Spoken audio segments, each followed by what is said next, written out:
సనాతన ధర్మం అంటే హిందూ ధర్మం, మానవ సేవ అనేది మాధవ సేవ. మనందరం కలిసికట్టుగా మన ధర్మాన్ని కాపాడుకోవాల్సిన అవసరం ఉంది. సమాజానికి సేవ చేస్తే పరమాత్ముడికి సేవ చేసినట్లు హిందూ ధర్మం అంటుంది. మన దేశ సంస్కృతి సాంప్రదాయాలు ఎంతో గొప్పవి. ఇప్పుడు ప్రపంచం మొత్తం మన వైపు చూసే విధంగా గౌరవ ప్రధానమంత్రి నరేంద్ర మోడీ గారు తీసుకున్న నిర్ణయాలు,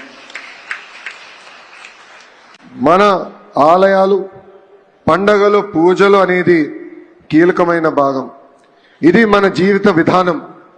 దీని ముందుకు తీసుకెళ్లాల్సిన బాధ్యత ఇక్కడున్న మనందరి పైన ఉంది.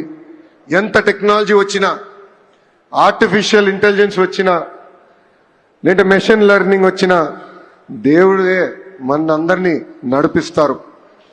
మనం చూసాం, ఇస్రో సైంటిస్ట్ రాకెట్లు ఎగిరించాలనుకున్నప్పుడు తిరుమలకి వచ్చి దేవుడు దర్శనం తీసుకుంటారు. అదే మనందరి నమ్మకం. ఇదే ఈరోజు నిజం. అందుకే ప్రజల్లో భక్తి భావన అనేది పెంచాల్సిన బాధ్యత ప్రభుత్వాలపైన, దేవాలయ వ్యవస్థలపైన, సంస్థలు కలిసికట్టుగా కృషి చేయాల్సిన అవసరం చాలా చాలా ఉంది. పిల్లలకి గంటల తరబడి ఈరోజు ఫోన్లు ఇస్తున్నాం, ఐప్యాడ్లు ఇస్తున్నాం, పుస్తకాలకి దూరం అయిపోయారు. ఇది మార్చాల్సిన అవసరం మనందరిపైన ఉంది. ఈరోజు కేంద్ర ప్రభుత్వ సహకారంతో, రాష్ట్ర ప్రభుత్వ ప్రోత్సాహంతో అనేక పబ్లిషర్స్ అద్భుతమైన పుస్తకాలు రూపొందిస్తున్నారు. నేను కూడా చూసా.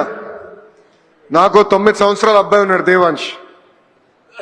అతనికి నేను ఐఫోన్లో ఐప్యాడ్లు ఇవ్వను, కానీ అద్భుతమైన పుస్తకాలు ఇస్తున్నాం. మన విధానం ఏంటి, మన సాంప్రదాయాలు ఏంటి, ఇది పిల్లలకి నేర్పించాల్సిన అవసరం మనందరి పైన ఉంది. మనందరం చూస్తాం, సూపర్ మ్యాన్ అంటారు, స్పైడర్ మ్యాన్ అంటారు, అవెంజర్స్ ఇవన్నీ వస్తున్నాయి. కానీ మనందరం మర్చిపోతున్నాం, మన దగ్గర కూడా కృష్ణుడి లీలలున్నాయి. మన శ్రీరాముడు ఉన్నాడు, మహా శివుడి గొప్పతనం కూడా మన దగ్గర ఉంది.